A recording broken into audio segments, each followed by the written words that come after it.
हम लोगों ने बेटा क्वेश्चन नंबर 9 तक सोल्व कर लिए थे, है ना। उसके बाद क्वेश्चन नंबर 10 देखिए। क्वेश्चन नंबर 10 में लिखा है कि सिद्ध करो कि एफ एक्स दिया है 12x-3। एफ एक्स कितना दिया है आपको 12x-3 और बताना है कि वर्धमान फलन है। वर्धमान फलन की सबसे सिंपल सी ट्रिक है, एक बार अवकलन कर दो आप। अवकलन करोगे एफ का अवकलन एफ डैश, यहाँ पर मिल जाएगा 12। अब ये क्या है आपका, जीरो से बड़ा होता है 12, पॉजिटिव है, पॉजिटिव वैल्यू आई, तो यहाँ पर क्या है एफ डैश एक्स कैसा हो गया, वर्धमान फलन हो गया। 2 नंबर का सवाल है, आपको इतना ही करना है। सवाल में कुछ नहीं करना है, आपको सिर्फ अवकलन करके देखना है। क्या करना है आपको सवाल में, अवकलन करना है। अवकलन में हम देखते हैं F dash x, F dash x अगर बड़ा आ रहा है, अगर जीरो से पॉजिटिव आ रहा है तो हमारा ये फलन कैसा हो जाएगा, वर्धमान फलन हो जाएगा। अब अगर प्रश्न में बोल दे, प्रश्न में ऐसा बोल दे बिना अवकलन करे, क्या बोल दे आपसे बिना अवकलन करे, तो उसके लिए फिर आपको ये ट्रिक यूज़ करनी पड़ेगी। fx1 fx2 लेकर चलना पड़ेगा। fx1 के लिए क्या लिख देंगे हम लोग, 12x1-3, x की जगह x1 ले लिया, ये सिंबल वैसे ही है। fx2 को लिख देंगे यहाँ से 12x2-3। अगर प्रश्न में बोले बिना अवकलन करे सिद्ध करो, मतलब अवकलन नहीं करो, तो ये ट्रिक अप्लाई करनी पड़ेगी। 3 से 3 कैंसिल होगा, 12x1 12x2, 12 से 12 x1 x2, तो यहाँ पर क्या हो गया, x1 x2 के संगत fx1 fx2, है ना। मतलब ये सिंबल दोनों सेम आए हैं, तो ये आपका वर्धमान फलन है। एक ट्रिक ये वाली है आपकी, है ना, आपको इसको ध्यान देना पड़ेगा। फिर fx1 fx2 लेके चलो सिंबल के साथ, fx2 ग्रेटर देन fx1 से, fx1 की वैल्यू पुट करो, fx2 की वैल्यू पुट करो, कुछ नहीं करना है, x की जगह पर x1 और x2 लिखना है। हल करा, 3 से 3 गया, -3 से -3 गया, 12 से 12 गया, x1 x2 आ गया, तो ये आपका उत्तर आ गया। ऐसे सोल्व कर देना। ये आपके बिना अवकलन करे है और ये आपकी अवकलन करके है। अगर आपको बोले कि बिना अवकलन करे सिद्ध करो, तो आपको ये ट्रिक यूज़ करनी पड़ेगी। और कुछ नहीं बोलता तो आप डायरेक्ट अवकलन से कर दो। fx बराबर 12x-3 दिया है, एक बार अवकलन करा, ये आ गया 12, तो ये 12 जो होता है पॉजिटिव वैल्यू है, मतलब एफ डैश एक्स की सी वैल्यू आ गई, जीरो से बड़ी वैल्यू पॉजिटिव होती है, तो ये वर्धमान फलन है। इसका अथवा वाला भी यही क्वेश्चन दिया हुआ है, इसमें बोला है कि हमें सिद्ध करो कि वर्धमान फलन है। एफ एक्स बराबर कितना दिया, e⁻3x, अवकलन करो तो एफ डैश एक्स e⁻3x, वैसे ही 3x से क्या मिल जाएगा 3। अब ये जीरो से बड़ा होता है, तो एफ डैश एक्स कैसा होगा, जीरो से बड़ा, पॉजिटिव वैल्यू है ये यहाँ पर, तो ये भी कैसा होगा, आपका वर्धमान फलन हो गया। छोटा सा सवाल है 2 नंबर का, बहुत ईजी सवाल है। अगला 11वां सवाल है, हमें इसकी वैल्यू निकालनी है। अब यहाँ पर देखो, साइन दिया है, कोस दिया है, 2 नंबर का सवाल है। इसको सवाल को देख के डरो मत, आपको सम और विषम फलन याद होना चाहिए, इवन और ऑड फंक्शन। आपको बताया था पहले भी इवन और ऑड फंक्शन क्या होता है। अच्छा देखिए, साइन -x क्या होता है, -sin x, है ना, और कोस -x क्या होता है, कोस x होता है। यदि हम x के प्लेस पर -x रखें, कुल मिला के f -x बराबर -fx मिले, तो ये एक विषम फलन है। ये कैसा फलन है आपका, विषम। और यदि f -x बराबर fx मिले, तो ये आपका सम फलन है। आपको ये ध्यान रखना पड़ेगा बस। अब यहाँ पर देखो, ये साइन है और कोस है। साइन की पावर 5 है और कोस की पावर 4 है ना। इसको बोल दो fx, इसको क्या बोल दिया पूरे को, fx, समीकरण 1। अब x के प्लेस पर, x के स्थान पर -x रखने पर, तो ये साइन की पावर 5 -x, कोस की पावर 4 -x, ये हो गया f -x। अब sine minus theta minus sine theta दे देगा हमें, पावर 5 भी है और कोस तो पॉजिटिव ही देता है, f -x। ये f -x वैसे ही, ये वाला माइनस वैसे ही। ये देखो, ये क्या लिखा है, साइन की पावर 5x, ये पॉजिटिव हो जाएगा, है ना, cos minus theta cos theta, cos की पावर 4x, साइन की पावर 5, कोस की पावर 4, समीकरण 1 से क्या होता है fx, तो इस पूरे की जगह मैंने क्या लिख दिया, fx। तो देखो हमारा क्या आ गया, विषम फलन आ गया, f -x बराबर -fx, f माइनस एक्स बराबर क्या आ गया, माइनस का एफ एक्स। देखो यहाँ पर एफ माइनस से एक्स बराबर क्या आ गया, माइनस का एफ एक्स आ गया।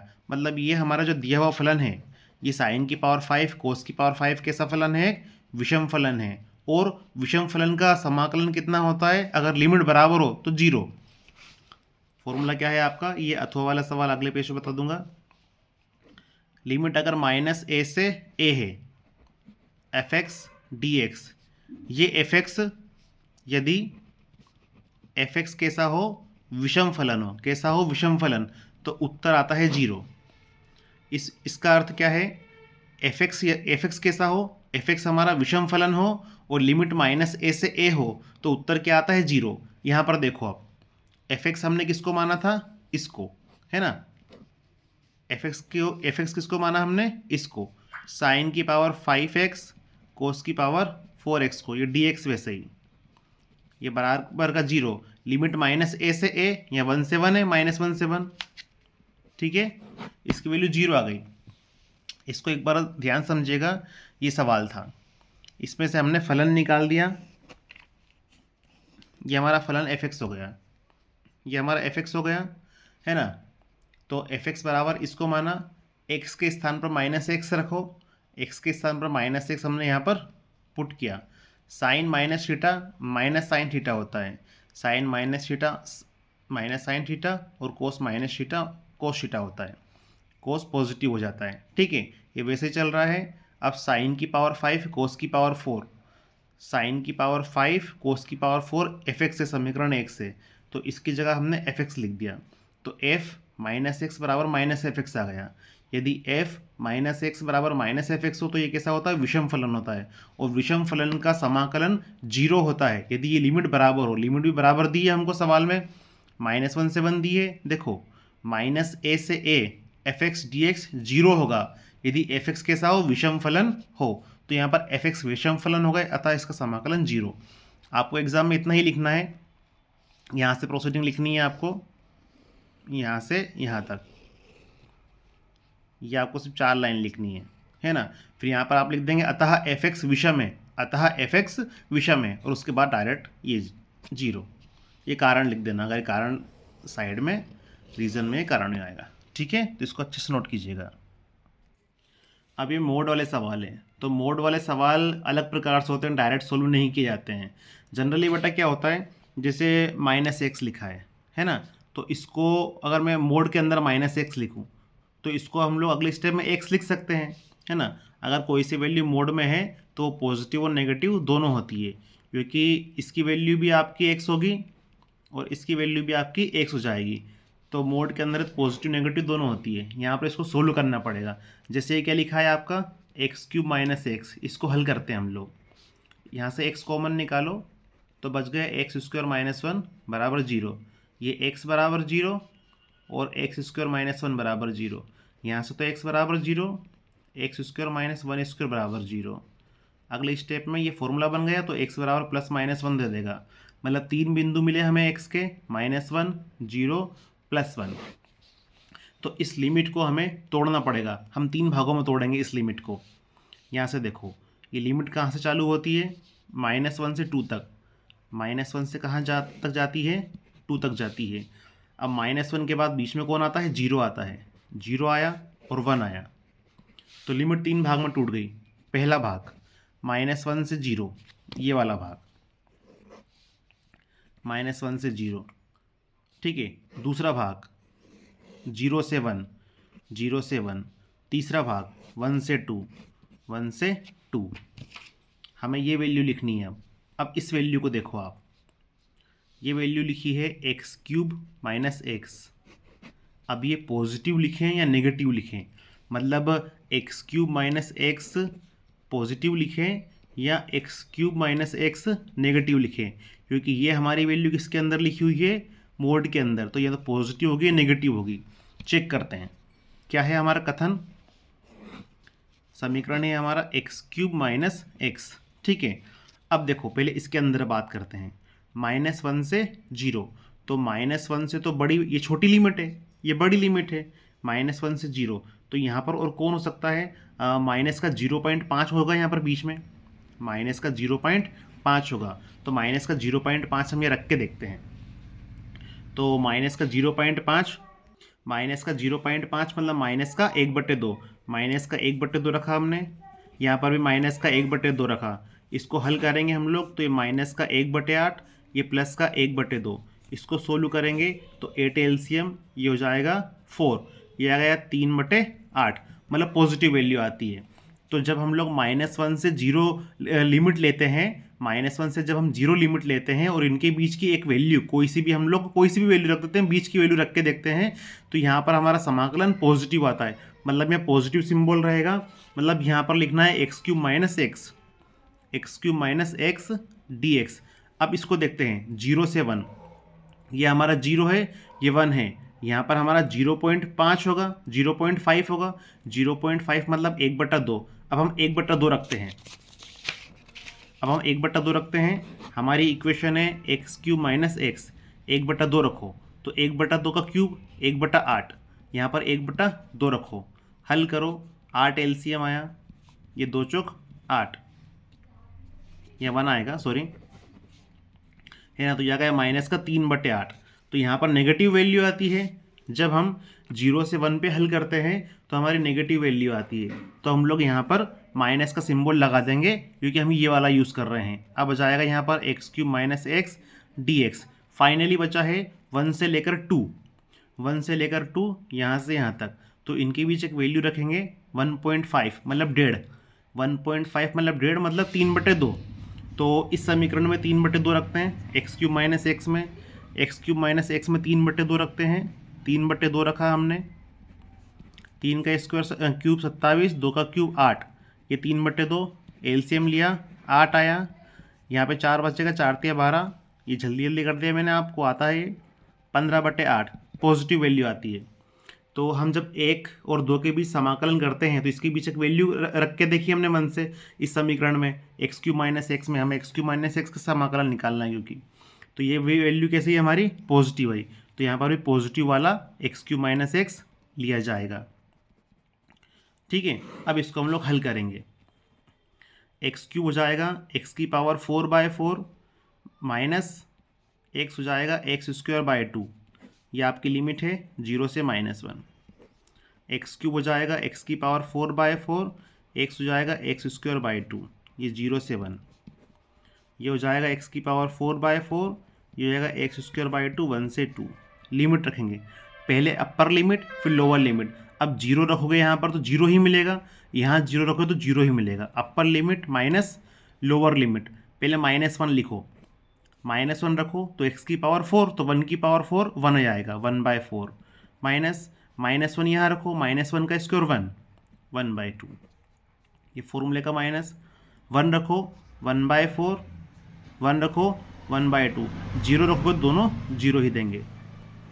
अब 2 रखो, 2⁴ 16, 16/4 minus 2⁴2 4, 4/2, upper limit minus lower limit, पूरा ब्रैकेट में लिखना।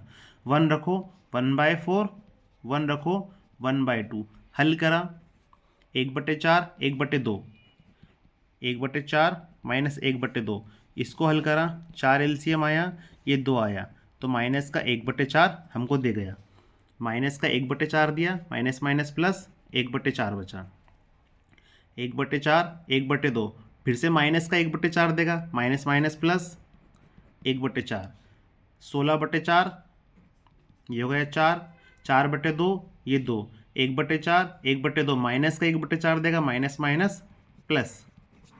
ठीक है, अगली स्टेप में इसको सोल्व करा, 4 में से 2 गया 2, प्लस 1/4, एलसीएम लिया, 8 + 1 4, 9/4, है ना, 1/4, 1/4 और यह आया 9/4, हल करा, नीचे 4 एलसीएम आया, 9, 10, 11, तो इसका उत्तर आया 11/4। कैलकुलेशन को मैंने जल्दी जल्दी कर दिया, तो इसको आप थोड़ा ध्यान देना, है ना। तो इसमें क्या, जब हमारा मोड वाला सवाल आता है ना, तो आपको ये लिमिट रख के देखनी पड़ेगी बेटा, ये थोड़ा बड़ा सवाल पड़ता है, पर ये इस टाइप से ही होता है। नहीं समझ में आया तो मुझे कमेंट बॉक्स में बता दीजिएगा, इसको और अच्छे से मैं बता दूंगा। अगला क्वेश्चन देखिए, सदिश a बराबर इतना है और सदिश b बराबर इतना है। प्रश्न में बोला है सदिश a का सदिश b पर प्रक्षेप। तो इसका एक सिंपल सा फॉर्मूला है, आपको बताया गया था। सदिश ए का सदिश बी पर प्रक्षेप, क्या फॉर्मूला होता है ए डॉट बी अपॉन में वेक्टर बी आएगा, है ना। तो सोल्व करते हैं इसको। ए डॉट बी, ए कितना है आई 2j3k, ये दिया है ए बराबर, और बी बराबर भी दिया है 2i + k। परिमाण निकालना है, यहाँ परिमाण रूट में निकलता है। बी कौन है 2 है, 2 का स्क्वायर आएगा। के का कौन है कोफिशिएंट है 1 का स्क्वायर आएगा, ठीक है, ये तो आपको पता है। आई का कोफिशिएंट कौन है 2, तो 2 का स्क्वायर। के का कोफिशिएंट कौन है 1, तो 1 का स्क्वायर। नीचे हो गया आपका 4 + 1, आई का आई में होगा 2 आ गया, यहाँ पर जे है, यहाँ पर जे तो है नहीं, तो 0 हो गया। 3 का इसमें करेंगे तो 3 हो गया, तो ये हो गया 5 बटे करनी 5। ऑब्वियसली ऊपर वाले 5 को करनी 5 लिखेंगे, ये कैंसिल, तो करनी 5 इसका उत्तर आ गया। ये तो इजी सवाल है, प्रक्षेप निकालना बहुत इजी है। ये फॉर्मूला यूज़ करो, ए डॉट बी अपने परिमाण बी, ये सोल्व करा हमने इसको, ठीक है। अब यहाँ पर समांतर चतुर्भुज का क्षेत्रफल निकालना है, वेक्टर वाली इक्वेशन दी हुई है। तो वेक्टर वाली इक्वेशन के लिए समांतर चतुर्भुज का फॉर्मूला क्या होता है, समांतर चतुर्भुज का क्षेत्रफल बराबर ए क्रॉस बी का परिमाण निकालना है, ए क्रॉस बी का परिमाण। तो पहले हम लोग ए क्रॉस बी निकालेंगे। ए क्रॉस बी कैसे निकालते हैं, आई जे के 1 - 1 3, 1 - 1 3, और यहाँ से क्या मिलेगा 2 - 7 1, 2 - 7 1। हल करते हैं, आई वैसे ही रहा, इसका मल्टीप्लाई इसमें होगा -1, 3 का -7 में -21, ये -21, फॉर्मूले का माइनस, 1 का 1 में 1, 2 का 3 में 6, ये -7 -2 तो प्लस हो जाएगा। तो ए क्रॉस बी ये हो गया 20 आई, ये माइनस का 5 माइनस प्लस 5j, ये माइनस का 5 के। इसका परिमाण निकाल दो, हमारा क्षेत्रफल निकल जाएगा। इसका परिमाण निकालेंगे, परिमाण कैसा होता है, रूट के अंदर लिखते हैं, कोफिशिएंटों का स्क्वायर करते हैं। करनी के अंदर जो कोफिशिएंट होते हैं आई जे के उनका स्क्वायर कर देते हैं। 20 का स्क्वायर 400, 5 का स्क्वायर 25, -5 का स्क्वायर 25, ये हो गया हमारे 450। 3 से करेंगे तो 150 बचा, फिर 3 से करेंगे 50 बचा। 50 को लिख सकते हैं 5 5 2 55 25 2, ठीक है। टुकड़े आप आसानी से कर सकते हो, 3 बाहर आया 5 बाहर आया, मतलब 15 बाहर आया, करनी 2 वर्ग इकाई। तो ये इसका हमने क्षेत्रफल ज्ञात कर लिया है ना, इसको नोट कर लीजिएगा आप। ये देखिए ना, इसको थोड़ा पोर्ट्रेट कर देता हूँ मैं, ये दोनों सवाल आप इजीली कर सकते हो। अगला क्वेश्चन देखो, सिद्ध करो कि ये इक्वलिटी सिद्ध करनी है। ये इक्वलिटी कॉची-श्वार्ज़ इक्वलिटी होती है बेटा,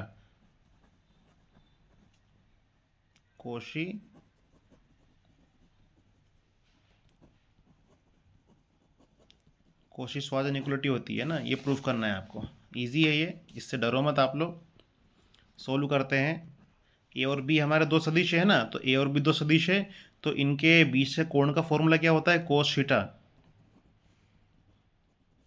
इनके बीच का कोण का फॉर्मूला लिखा हम लोगों ने यहाँ पर, ठीक है।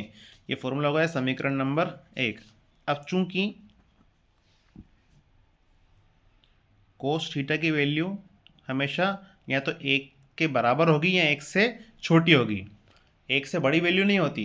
कोस थीटा बराबर 2 कभी नहीं देखा होगा आपने, है ना। कोस थीटा की वैल्यू या तो 1 होगी या 1 से छोटी होगी। अगली स्टेप में समीकरण 1 से कोस थीटा की वैल्यू कितना है, ये लिख दिया हमने।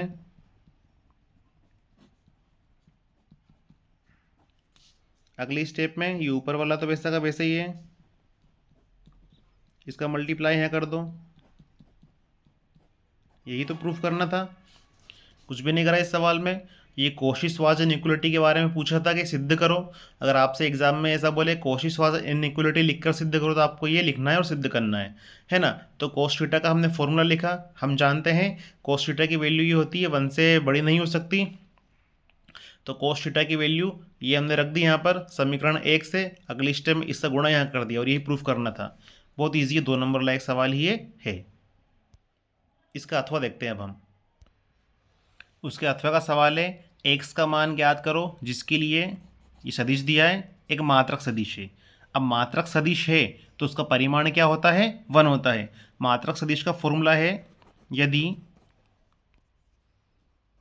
a मात्रक सदिश है तो इसका परिमाण क्या होता है? 1। अब इसको उसने मात्रक सदिश बोला है। कैसा सदिश बोला है? मात्रक। तो ये भी हो गया 1, है ना। ये पूरा किसके बराबर हो गया? 1 के बराबर, क्योंकि ये मात्रक सदिश बोला है। इसको आगे सोल्व करते हैं। इसको xi xj xk बराबर 1 ऐसा लिख सकते हैं। अगली स्टेप में बराबर 1 तो वैसे ही ये परिमाण के अंदर है। परिमाण कैसे लिखते हैं? रूट में i का कोफिशिएंट कौन है? x, स्क्वायर कर दिया। j का कोफिशिएंट भी x है और k का कोफिशिएंट भी x है, इनका स्क्वायर हो गया। परिमाण ऐसे निकालते हैं xi yj zk बराबर क्या होता है? परिमाण में x square plus Y square plus Z square. ठीक है, ध्यान रखिएगा। इसको आगे सोल्व करेंगे। ये हो गया 3x स्क्वायर। अगली स्टेप में x बाहर आ गया √3, तो अगली स्टेप में x बराबर 1/√3। सरल सवाल है, हमें x की वैल्यू निकालनी थी। a बोला है a मात्रक सदिश है, तो इसका परिमाण 1 होगा। ये हमारा फॉर्मूला है। तो अब इसने क्या बोला है? इस पूरे को बोला है मात्रक सदिश है, तो इसका परिमाण भी क्या हो गया? 1 हो गया।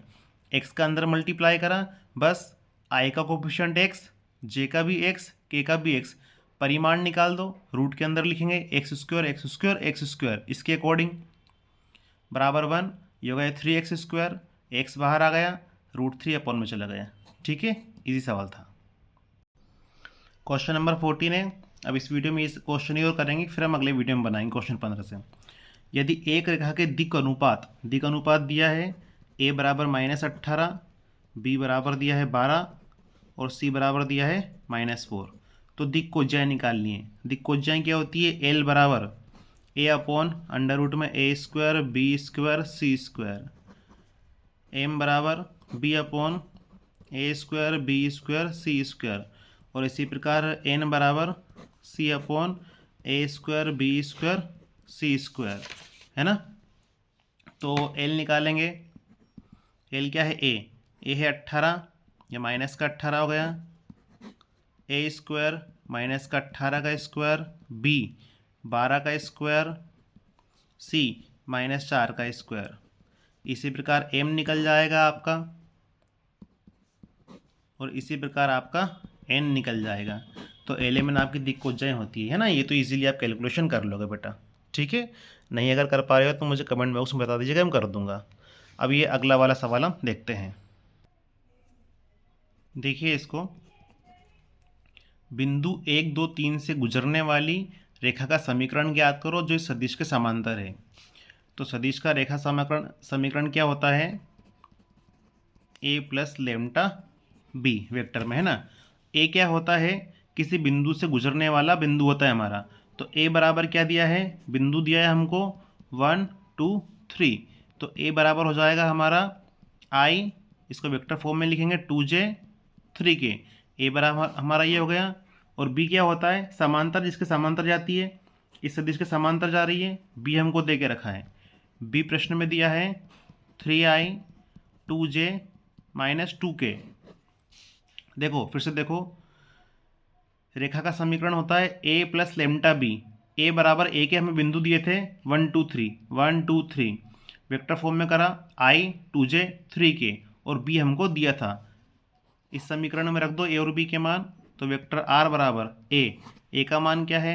i 2j 3k plus लेम्टा b हमको प्रश्न में दिया है 3i 2j -2k, बस इसको इतना ही लिखना है बेटा, ये 2 नंबर का सवाल इतना ही आएगा, है ना। इसको शॉर्ट में मैंने बना दिया है, और कुछ डाउट हो तो आप कमेंट बॉक्स में बता दीजिएगा, हम उसको भी सोल्व कर लेंगे।